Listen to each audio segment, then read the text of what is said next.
Police अधीक्षकांच्या आव्हानाला सरसावले सांगलीकर. सांगली जिल्हा police अधीक्षक माननीय संदीप घुगे साहेब यांनी काही दिवसांपूर्वी एक कॅमेरा पोलिसांसाठी एक अभिनव योजना नागरिकांच्या वतीने सहभागी व्हावे यासाठी आवाहन करण्यात आले होते, जेणेकरून शहरातील सुरक्षेच्या दृष्टीने याचा उपयोग होईल। आज त्या आव्हानास अनुसरून आज नागरिक जागृती मंच व सुंदर गजराज युवक मंडळ यांच्या वतीने पंचमुखी मारुती रोड, सुंदर गजराज चौक, पाथरवट गल्ली येथे 4 कॅमेरे बसवण्यात आले आहेत।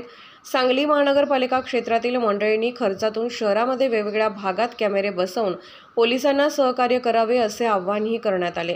यावेळेस सांगली शहर DYSP अण्णासाहेब जाधव यांनी यावेळेस पोलिसांच्या आव्हानास प्रतिसाद देऊन नागरिक जागृती मंचच्या वतीने कॅमेरे बसवण्यात आले यांच्या वतीने कौतुक करण्यात आले व आभार व्यक्त करण्यात आले। यावेळेस सांगली शहर पोलीस निरीक्षक संजय मोरे, स्वाभिमानी शेतकरी संघटनेचे जिल्हाध्यक्ष महेश खराडे, माजी नगरसेवक उत्तम साखळकर, सामाजिक कार्यकर्ते रजाक नाईक, श्री सतीश साखळकर, श्री रोहित कबाडे, राहुल पाटील, प्रमोद पाटील, संदीप आरवडे, हरीश शिंदे, वैभव साखळकर, श्रीधर आजगावकर उपस्थित होते। आमच्या चॅनलला लाईक करा, सबस्क्राइब करा व बेल आयकॉनवर क्लिक करा।